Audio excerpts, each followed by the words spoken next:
안녕하세요. 저는 경기도에 사는 41살 전업주부입니다. 아직 초등학교에 다니는 아이 둘의 엄마이고 이혼한 지는 6개월 정도 되었어요. 누구나 그렇겠지만 저 역시 이혼의 과정은 결코 쉽지는 않았습니다. 좋아서 함께 산 부부인데도 이혼할 때는 원수가 따로 없더군요. 결손 가정에서 자란 제 어린 시절의 기억을 아이에게 물려주고 싶지 않았지만 이혼한 지금은 그 결정에 후회가 없습니다. 하고 싶은 거 다 하며 아이들과 행복하게 사는 지금이 훨씬 마음 편하고 행복하니까요. 제가 어떤 이유로 이혼하게 되었는지 제 사연 들어보시겠어요? 저는 어릴 때부터 엄마와 단둘이 살았습니다. 제가 10살쯤인가? 집을 나간 아빠 때문에 엄마는 식당일 같은 온갖 힘든 일을 하시며 저를 혼자 키우셨죠. 그 당시 여자 혼자 아이를 키우면서 일까지 한다는 건 보통 힘든 일이 아니었어요. 저는 그런 엄마의 짐을 좀 덜어드리고 싶었습니다. 고등학교를 졸업하면 바로 취직부터 할 생각이었죠. 저는 학원 한 번 다닌 적도 없고 공부도 잘하지 못했어요. 어려운 형편에 대학은 갈 생각도 하지 않았죠. 얼른 돈을 벌어 엄마를 도와드리고 싶었어요. 저는 졸업하자마자 조그만 회사에 격리로 취직했습니다. 수연아, 엄마가 미안해. 엄마가 능력이 없어서 너 대학도 못 보내고 돈까지 벌게 하는구나. 엄마, 무슨 소리야. 나 어차피 공부 못해서 갈 수 있는 대학도 없어. 이제 나도 돈 버니까 집도 사고 차도 사고 좋은데 여행도 다니면서 살자. 어린 나이에 사회생활을 시작했지만 어쩐지 집안 형편은 크게 나아지지 않았어요. 젊을 때 고생을 많이 하신 엄마는 이제 고된 일은 못하게 되었고요. 오롯이 제가 버는 돈으로 생활을 하려니 매달 빠듯하기만 했죠. 저는 야근을 밥 먹듯 해가며 열심히 일했고 꾸준히 부은 청약저축으로 작은 임대아파트에 입주할 수 있었습니다. 그렇게 일만 하며 저의 20대를 전부 흘려보냈네요. 제대로 된 연애 한번 못 해봤죠. 하지만 형편이 조금씩 나아지니 사는 것도 조금씩 재미있어지기 시작했어요. 그러다가 회사에서 지금의 남편을 만나 뒤늦게 연하를 하게 되었답니다. 남편은 영업부서에 있어서 그런지 언변도 좋고 외모도 제법 훤칠했어요. 처음 연애를 시작했을 땐 빨리 결혼할 생각은 없었습니다. 아직 결혼을 할 만큼 돈도 못 모았고 가진 게 없어서인지 자신감도 없었거든요. 그런데 남편의 적극적인 구애로 점차 생각이 바뀌었죠. 남편과 1년간 만났을 때쯤 저에게 청혼을 하더라고요. 저 역시 안정된 가정을 꾸리고 행복하게 살아보고 싶었습니다. 결혼을 결심하며 엄마에게도 사실을 털어놨어요. 엄마, 나 만나는 사람이 생겼는데 결혼하자고 하네? 그래? 아이고 우리 딸, 그동안 누굴 만나고 있는지도 몰랐네. 그래, 어떤 사람이니?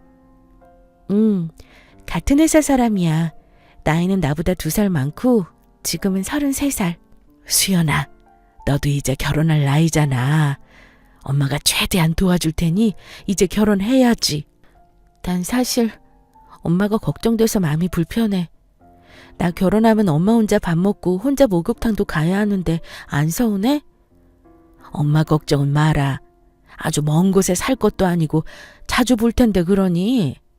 그 사람이 결혼하자면 얼른 하겠다고 해. 알겠어? 엄마는 제가 결혼한다고 하자 그동안 저 몰래 부으시던 적금을 깨서 결혼 비용에 보태라고 하셨습니다. 남편을 보시곤 마음에 들어 하시며 앞으로 잘 살 것 같다고 기뻐하셨죠. 엄마는 혼자 키운 딸에 혹여 시댁에 흠이라도 잡힐까 싶어 걱정이 많으셨어요. 남편은 그런 엄마에게 호언장담했습니다. 부모님이 저에 대해 잘 알고 계시고 아주 마음에 들어 하신다면서요. 그 말을 들은 엄마는 안심하셨죠. 떨리는 마음으로 시댁에 인사를 드리러 간 날이 아직도 생생합니다. 아빠 없이 큰 저를 마음에 안 들어 하실까봐 내심 걱정했거든요. 다행히 시부모님은 저를 보고 마음에 들어하는 눈치셨어요. 안녕하세요. 어머님, 아버님. 이수연이라고 합니다. 처음 뵙겠습니다. 그래, 네 얘기는 우리 현준이한테 들었다. 같은 회사 다닌다고? 부모님 이야기는 들었어. 엄마랑 같이 산다고 들었는데 결혼하면 아무래도 너희들끼리 살아야 하지 않겠니? 네, 어머니. 어차피 회사에서 가까운 곳에 살아야 하고 엄마 집 근처로 집을 얻을까 해요. 현준이한테 얘기는 들었겠지만 우리 집도 너희 결혼 많이 도와줄 수 있는 형편이 안 되는구나. 작게 시작하지만 네가 알뜰하게 살림하면서 잘 모으고 살도록 해. 저는 그렇게 남편과 결혼했습니다. 다행이라면 각자 사는 형편이 비슷했기에 가난한 우리 집이 흠잡힐 건 없었죠.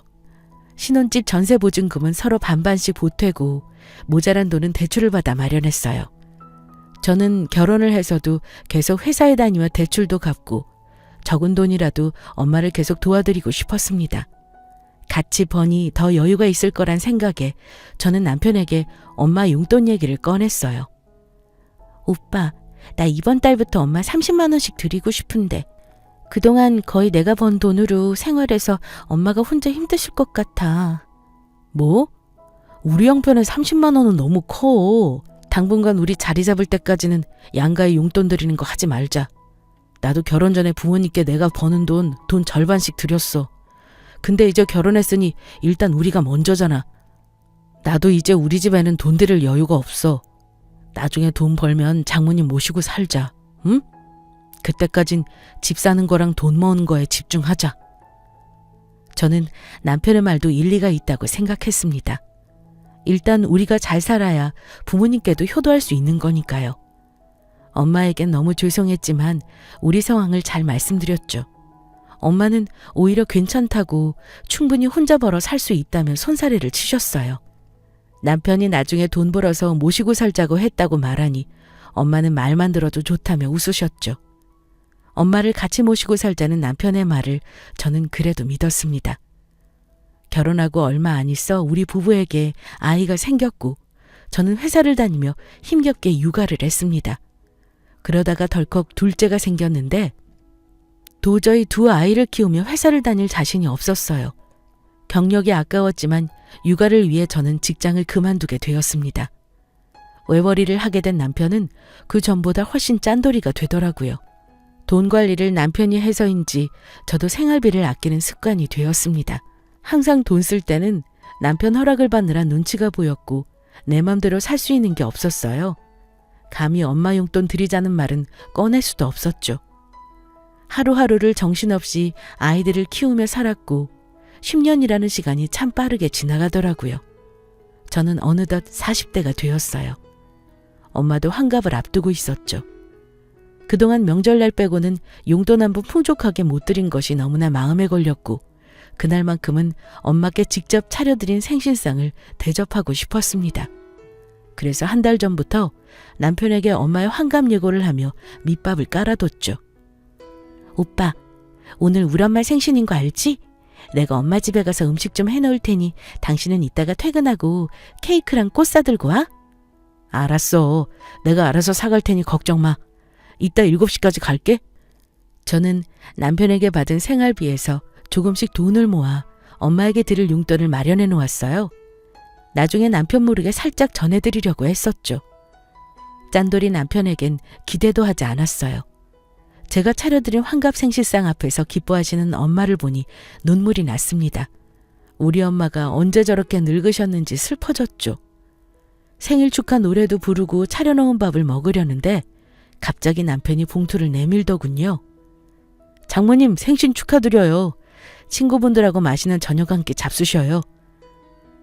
고마워 채서방. 혼자 돈 버느라 빠듯할 텐데 이런 걸 다 챙겨주고 고마워서 어쩌지? 내가 아껴서 잘 쓸게. 짠돌이 남편이 웬일인가 싶었습니다. 그동안 양가 부모님 용돈도 제대로 못 드리고 사람 구실 못하며 산다 생각했는데 철이 든 걸까요?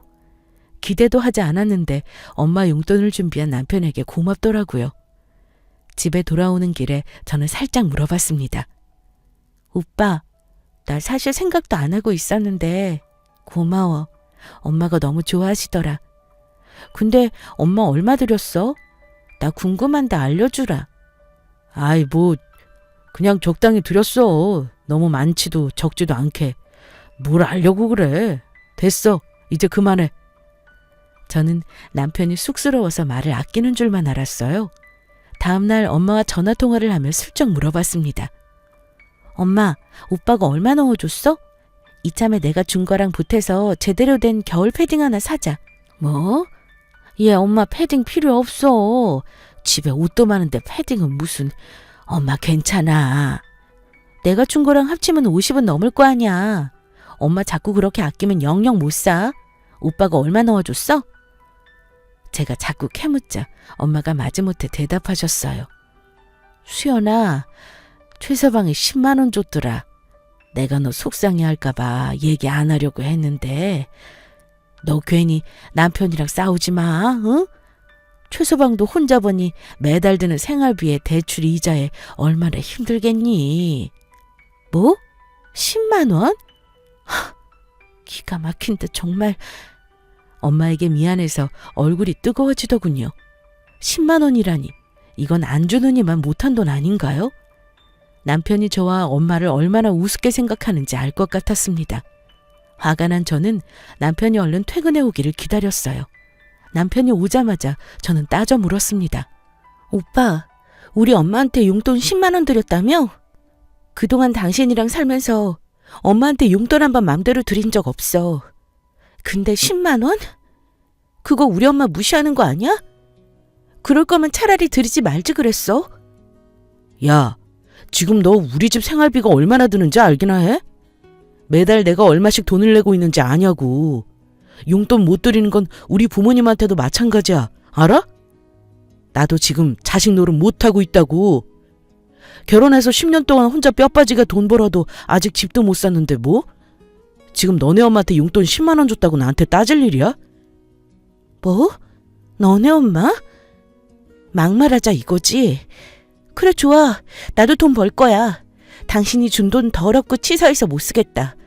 한번 마음껏 쓰게 받았으면 말도 안 해. 생활비도 쥐꼬리만큼 주면서 유세 떠냐? 남편과 대판 싸우고 나도 이제 돈을 벌어야겠다고 결심했습니다. 저는 다음 날부터 구인 사이트를 뒤졌어요.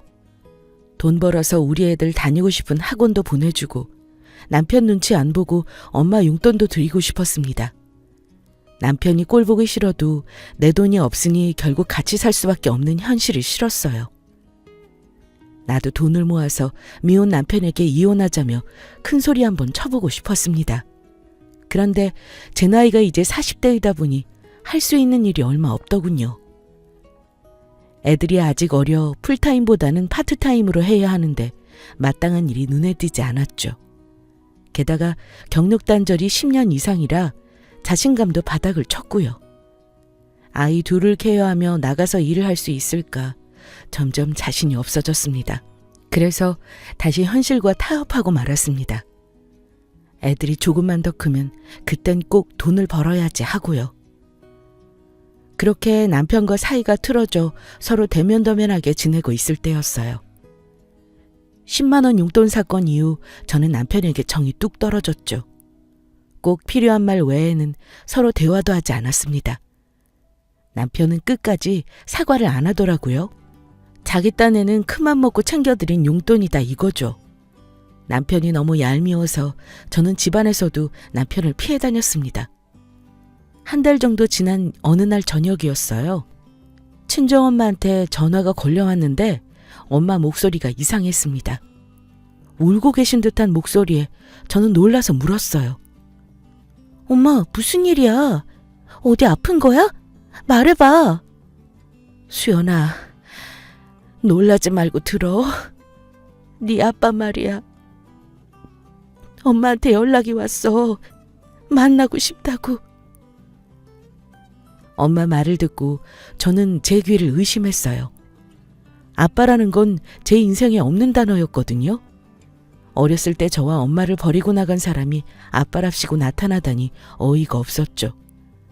저한테 아빠라는 말로 불릴 자격도 없는 사람이 이제 와서 나를 만나고 싶다는데 저는 만나기 싫었습니다. 엄마, 아빠인지 뭔지 나 알고 싶지도 않고 만나고 싶지도 않아. 또 만나고 싶다고 얘기하면 그렇게 전해줘. 엄마를 만나서 사과하겠다면 나 그건 안 말릴게. 엄마는 아빠한테 사과 받아야지. 안 그래? 엄마가 얼마나 힘들게 살았는데. 수연아, 엄마도 네 아빠 다시 보고 싶은 마음 없어. 근데 네 아빠가 지금 몸이 많이 안 좋은가 봐. 엄마도 싫지만 하도 간곡하게 부탁을 해서 그래. 마지막이라고 생각하고 아빠한테 얼굴 한번 보여줘. 응? 엄마는 사실 오늘 아빠 만나고 왔어. 네가 이럴까 봐 생각 많이 했는데 아빠가 너한테 할 말이 있다고 꼭 봐야 한다고 그러잖니. 응? 엄마가 울면서 말씀하시니 제 마음이 흔들리더군요. 힘들 땐 어디 있었는지 나타나지도 않던 아빠였죠. 살면서 한 번도 딸을 찾아보지도 않았던 아빠가 이제와 절 만나보고 싶다니 대체 왜일까 하는 생각이 들었습니다. 저는 복잡한 마음이 되어 다음 날까지 고민했습니다.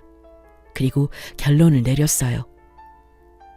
이대로 아빠가 떠나버리면 그동안 힘들게 산 거 마음껏 한풀이도 못하게 되는 거니까요. 저는 아빠를 만나기로 했습니다. 중요한 일인 만큼 남편에게도 얘기했어요. 저는 남편과 사귈 때 이미 제 가정 환경에 대해 얘기한 적이 있었습니다. 제가 10살 때 집 나간 아버지에 대해서요. 어릴 때라 아빠 얼굴도 잘 기억 안 나지만 아빠 때문에 참 힘들게 살았다고 남편에게 말했었죠. 남편에게 자초지정을 얘기하니 만나고 오라고 하더군요. 아빠가 아픈 것 같다는 말을 들은 남편은 제 입에서 또 돈 달라는 말이 나올 것 같았나 봅니다. 죽을 때가 다 되어서 나타난 장인이 치료비라도 달라고 하면 어쩌나 전전긍긍하는 모습이었죠. 남편이 같이 가줄 거라곤 기대도 안 했기 때문에 알았다고 했습니다. 엄마에게 제 결심을 말씀드리고 아빠를 만날 장소를 알려주셨어요. 강원도에 있는 요양병원이었죠. 아빠를 막상 만나자 얘기하려고 했던 말들이 나오지 않았습니다. 기억 속의 아빠와 너무 다른 병들고 힘들어 보이는 노인의 모습인 아빠에게 차마 화를 낼 수도 원망의 말을 쏟아낼 수도 없었어요. 수연이니? 미안하다. 정말 미안하다. 아빠가 다 알아.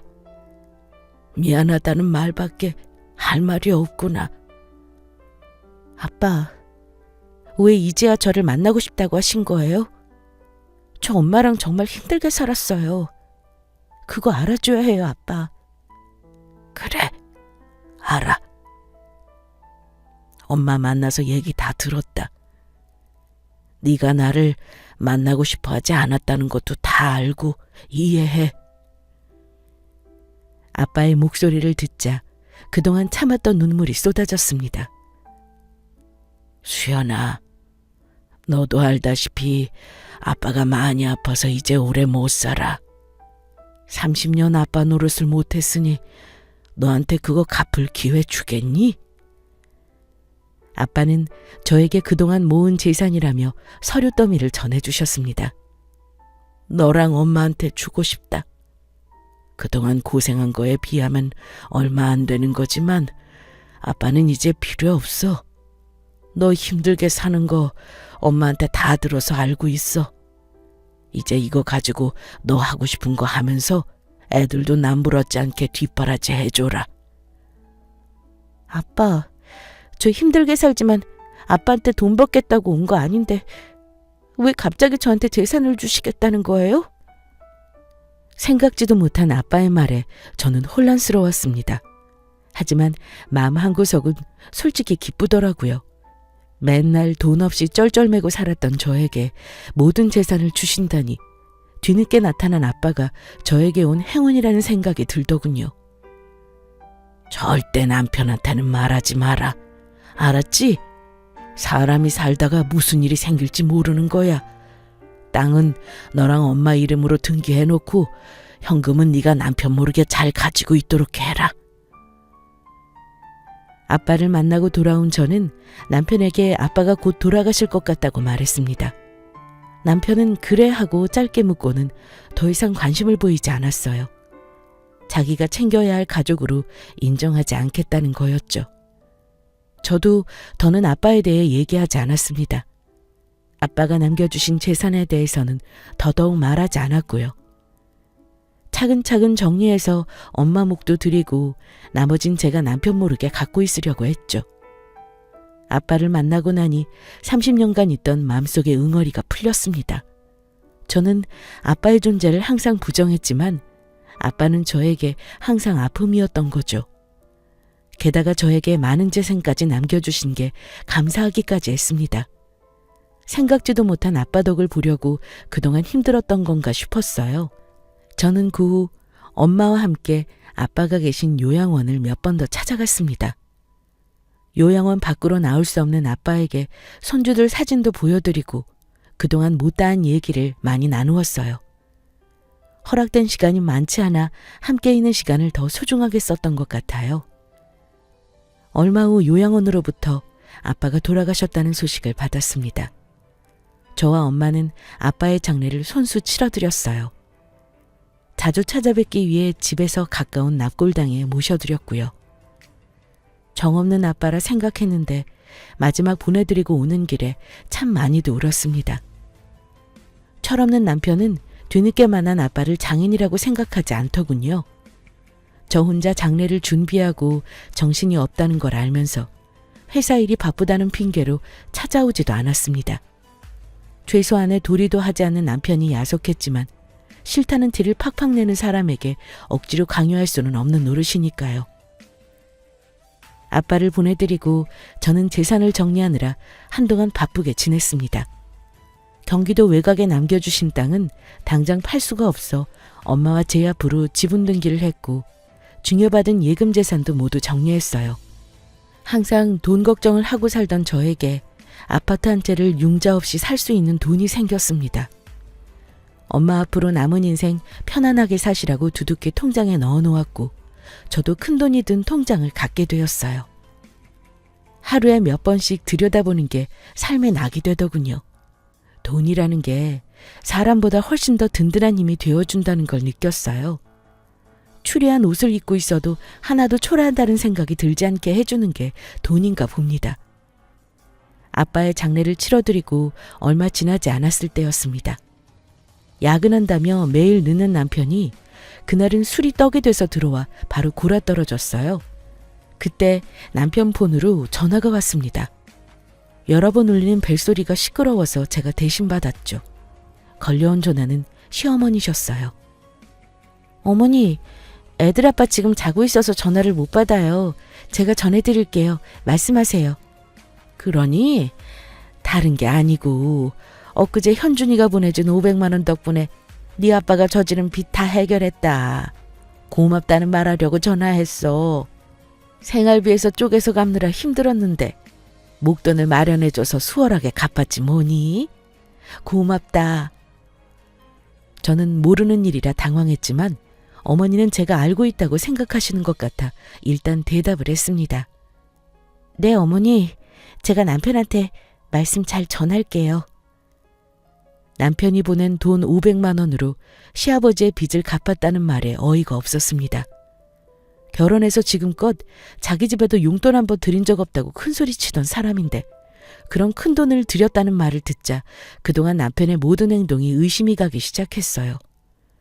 우리 엄마 생일에는 돈 10만 원 주는 것도 아까워하고 생활비 한 번 넉넉하게 준 적 없는 사람이었으니까요.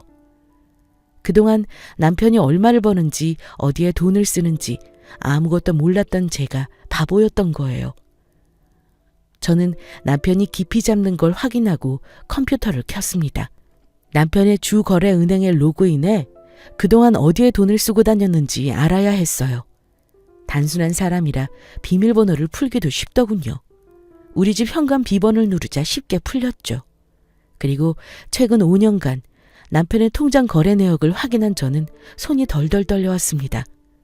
열어선 안 될 판도라의 상자를 들여다본 기분이었죠. 입금 내역을 보니 남편의 월급은 제가 회사를 간두던 10년 전보다 많이 올라 있었어요. 월급이 너무 안 오른다며 상여금이 적다며 투덜거리던 남편이었는데 어느 달은 1,000만 원 넘게 입금이 되어 있었죠. 충격적인 건 출금 내역이었어요. 남편은 매달 어머니에게 50만 원의 돈을 보내고 있었습니다. 어버이날이나 명절이 있는 달은 그것보다 더 많이 보냈더라고요. 기가 막혔습니다. 그동안 남편의 태도에 속고지는 제가 병신처럼 느껴졌죠. 출금 내역을 하나씩 확인하는데 이상한 점을 또 발견했습니다.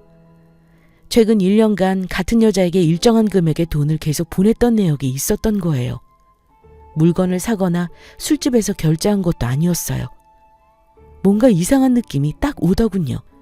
같은 여자에게 매달 돈을 주는 게 뭐겠습니까? 그것도 1년도 넘는 시간을요.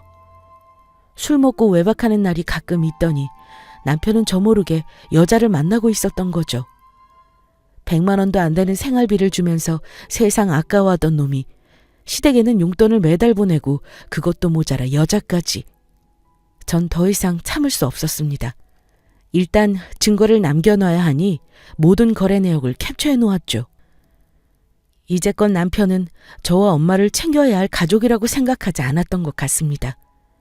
시댁에도 주는 돈 없으니 친정집에도 줄 돈 없다고 큰소리치던 사람이 나 모르게 자기네 집만 챙겨왔다는 게 그동안 속은 것보다 더 화가 났어요. 힘들게 산 저와 엄마가 남편에게 무시당한 것 같은 기분이 들었거든요. 남편은 그저 자기네 집만 챙기는 이기적인 놈에 바람까지 피우는 쓰레기였죠. 저는 이제 이혼이 무섭지 않았습니다. 남편이 항상 돈 때문에 구박하고 저를 무시할 때마다 이혼하고 싶어도 어쩔 수 없이 산 이유는 돈 때문이었어요. 그런데 전 이제 가난하지 않았거든요. 아빠가 물려주신 재산으로 혼자 애들 데리고 남부럽지 않게 살 수 있는데 더 이상 이런 취급을 받고 살 이유가 없었어요. 너무 화가 나니 눈물도 나오지 않더군요. 코까지 골며 세상 모르게 자고 있는 남편에게 말해줬어요. 당신 그렇게 편하게 잘 수 있는 날이 오늘이 마지막이 될 거야. 저는 다음 날 바로 엄마에게 이혼하겠다고 말씀드렸어요. 엄마, 나 이혼할 거예요. 애들은 내가 키울 거고 우리 이제 같이 살자 엄마. 나 애들 아빠랑 이제 같이 못 살겠어요. 이혼이라니. 애들도 있는데 네가 참고 살아야 하지 않겠니? 최서방이 바람을 피우길 하니 널 때리길 하니 혼자 돈 버느라 저렇게 바쁘게 사는데 왜 갑자기 이혼을 하겠다는 거야? 응? 엄마도 나한테 말 안 하지만 서운해하는 거 다 알아. 이번에 엄마 생신 때도 그렇고 아빠 장례식에 얼굴 한 번 안 비춘 것도 그렇다 쳐. 근데 최서방이 맨날 나한텐 돈 없다면서 자기네 집에는 매달 꼬박꼬박 돈을 보냈더라고. 게다가 이번에 시아버지 돈 갚으라고 500만 원까지 드렸대. 너무 화가 나서 통장 내역을 봤는데 웬 여자한테 매달 돈을 계속 보내고 있더라고. 이게 뭐겠어? 엄마가 그렇게 믿고 있는 저 사람 바람까지 피우고 있는 거야 지금. 다른 거 다 참아도 바람까지 피우는 남자랑 내가 어떻게 살아 엄마? 제 얘기를 듣는 엄마는 많이 놀라시며 애써 화를 참는 모습이셨습니다. 그저 딸이 편하게 살기만을 바라는 엄마는 믿었던 사위의 원래 모습을 알게 되니 충격이셨던 거죠. 이혼만은 안 된다고 하시던 엄마가 한참을 생각하시더니 저한테 하고 싶은 대로 하라고 하셨어요. 이제 우린 땅도 있고 돈도 있는데 꼴 보기 싫은 놈 참고 살 이유가 없다고 하셨죠.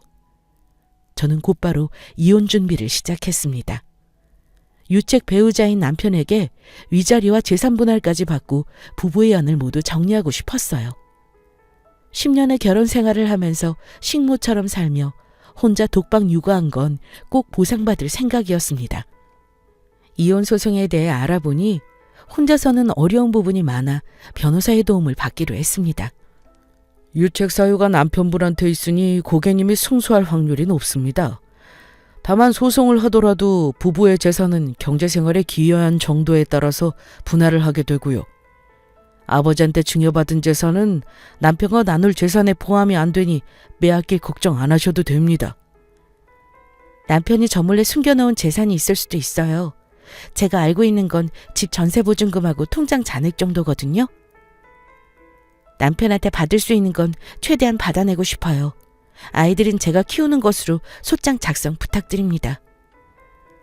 저는 변호사를 만나 남편의 외도 증거인 통장 내역과 그동안 남편이 나를 부당하게 대우했던 모든 사건들을 정리한 자료를 넘겨줬습니다.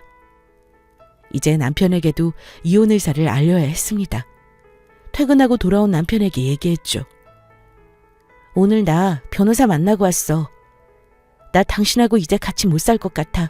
이혼해. 방금 일하고 온 사람한테 뭔 개소리야 당신.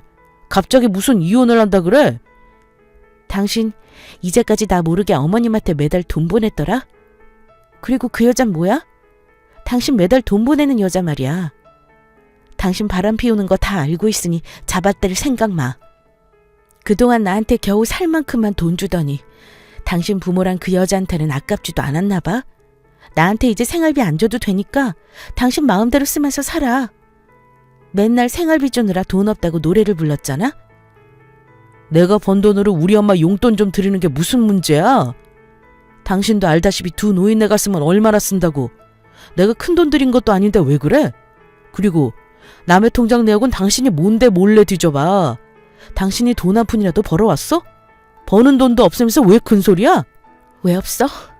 결혼할 때 전세보증금 우리 엄마가 적금까지 깨서 보태주셨어. 이만큼 집 넓혀가면서 산 거 다 당신 덕 아니야. 내공도 있어. 그리고 50만 원이 큰 돈이 아니면 뭐야? 당신 우리 엄마한테는 10만 원도 아까워한 사람이야.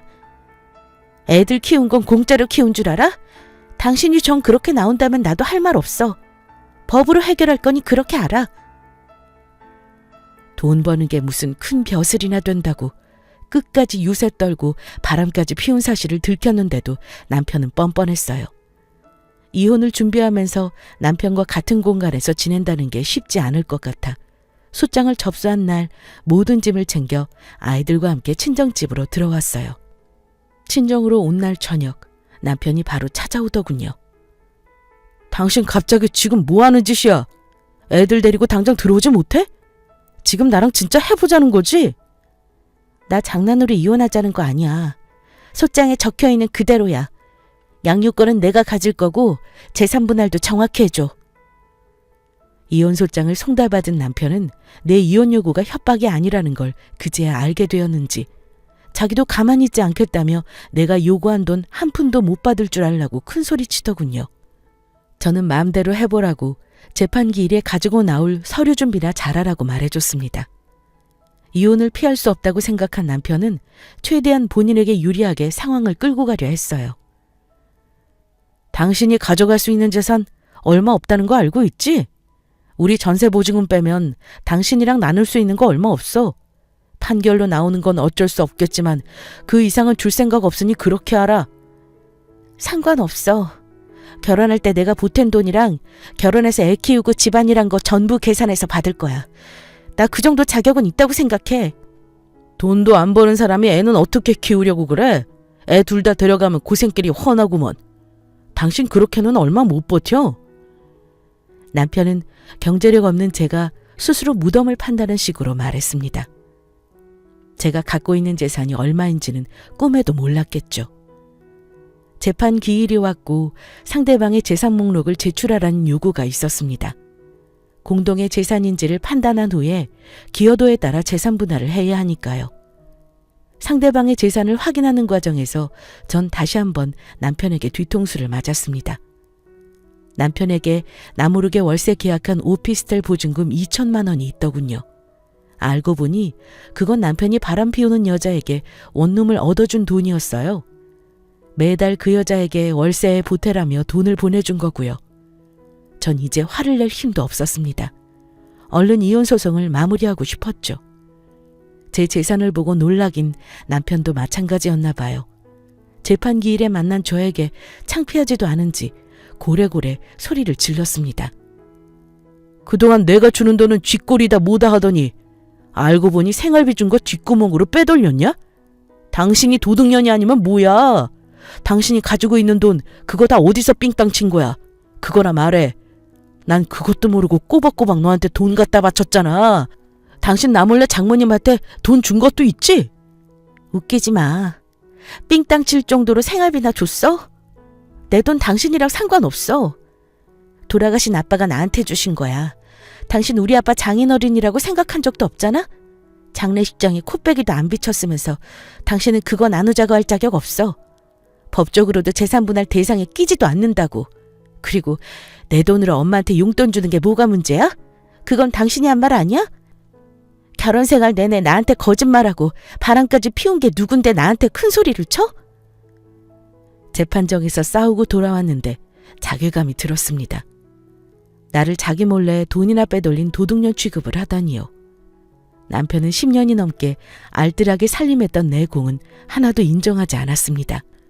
그런데 소송 과정에서 엄마와 공동으로 소유하고 있던 땅의 현재가액을 확인하고 깜짝 놀랐습니다. 아빠가 오래전 사두신 땅이 엄청나게 올라 있었거든요. 평수가 넓은 대지였고 다 합치면 30억이 넘는 가치가 있었죠. 당장 팔 생각이 없어 그냥 놔둔 거였는데 가만히 있다 로또에 당첨된 거나 마찬가지잖아요. 너무 큰 액수의 돈에 저도 얼떨떨했죠. 그 땅은 어차피 재산분할 대상에 포함되지 않는 거였습니다. 남편이 무슨 자격으로 그 땅에 권리가 있겠어요? 근데 남편이 그 땅이 지금 많이 올랐다는 사실을 알았는지 갑자기 태도가 돌변하더군요. 갑자기 전화가 와서는 저에게 대뜸 미안하다며 울면서 말했습니다. 여보, 소송하면서 생각해보니 내가 당신한테 잘못한 게 많은 것 같아. 늦었지만 정말 미안해. 앞으로 내가 더 잘할 테니 우리 여기서 그만하고 다시 시작하면 안 될까? 난 당신하고 다시 잘해볼 생각 없어. 다른 여자 좋아서 월세방까지 얻어줬던 사람이 갑자기 미안하다는 것도 못 믿겠고, 나보고 도둑년이라고 펄펄 뛰던 당신이 갑자기 이러는 거 내가 어떻게 생각할 것 같아? 내 재산 때문에 배 아파서 그러는 거 나 다 알아. 땅값 올랐다니까 그거 탐나나 봐?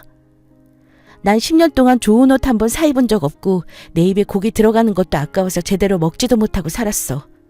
앞으로는 애들하고 엄마하고 재미있게 살 거야. 그러니 당신도 미안한 척 연기하지 말고 포기해. 우리 아빠가 나한테 준 재산은 당신이 탐낼 권리 없으니까. 며칠을 징징거리며 저를 붙잡던 남편에게 자꾸 이러면 접근금지 명령까지 받아낸다고 하자 그제야 멈추더군요. 결국 이혼소송은 제가 위자료 2천만 원을 받고 전세보증금의 절반을 받아내는 것으로 마무리되었어요. 이혼 소식을 들으신 시댁에서도 난리가 난 모양이었습니다. 게다가 어찌하셨는지 제 재산 얘기를 전해 들으시고는 하루가 멀다 하고 전화를 하시더군요. 무조건 자기 아들이 잘못했으니 한번 봐달라며 얘기하시다가 갑자기 네가 뭔데 우리 아들을 내쫓냐면서 화를 내시기도 했습니다. 며칠을 시달리다가 더 이상 시댁에 우리 이혼 사유를 구구절절 말씀드리고 싶지 않아서 아들한테 들으시라고 하고 전화번호를 바꿔버렸습니다. 아들 잘못으로 이혼한 건데 왜 자꾸 나한테 전화해서 괴롭히시는 건지 더 이상 그 집안과는 말도 섞고 싶지 않았습니다. 저는 소송을 끝내고 최근에 넓은 집으로 이사했습니다. 평생 살아보고 싶었던 넓은 신축 아파트를 장만했거든요. 아파트 앞 조그만 상가를 하나 사서 카페를 차리려고 바리스타 교육도 받고 있어요. 엄마와 맛있는 브런치도 먹으러 다니고 가끔 온 가족과 함께 호캉스도 즐기고 있습니다. 아이들은 태권도랑 피아노랑 미술까지 배우고 싶다는 거 마음껏 보내주고 있답니다. 요즘은 사는 게 재미가 있네요. 생활에 허덕이며 전전긍긍하던 때와는 다른 삶을 사는 게 너무 행복합니다. 돈이란 것이 그렇더라고요. 있어도 무섭지만 없으면 더 무서운 존재죠. 하지만 확실한 건 내가 소중하게 생각하는 걸 지키려면 반드시 돈이 필요하다는 거예요. 결혼 생활 내내 남편에게 기죽어 살던 제가 이렇게 인생 역전할 수 있었던 것도 다 돈 덕분이니까요. 원망하고 있던 아빠에게 재산을 물려받아 부자까지 될 거라곤 상상도 못했던 일이었죠. 이제껏 제 인생에 한 번도 없었던 행운을 아주 큰 것으로 한 방에 받은 거라 생각하고 있어요. 아빠와 지낸 시간은 짧지만 매년 기일마다 아빠의 제사상은 꼭 챙겨드리려고 합니다. 살아계셨다면 저와 손주들과 함께 아마 즐겁게 지냈을 테죠. 전 남편은 한 달에 한 번 아이들을 만나러 옵니다. 아이들에겐 아빠이니 못 만나게 할 수는 없으니까요. 이혼했지만 아이들에게 아빠와의 추억은 있어야 한다고 생각하거든요. 남편은 전셋집을 빼서 작은 곳으로 옮겼다고 들었어요. 만날 때마다 불쌍한 척하고 있는 게 꼴사납지만 어쩌겠습니까? 본인이 전부 자초한 일인걸요. 전 다시는 결혼이라는 불구덩이 속으로 들어갈 생각이 없거든요. 저에게 온 행운이 이 글을 읽는 다른 분들에게도 전해지길 바랍니다. 길지만 제 이야기 들어주셔서 감사합니다.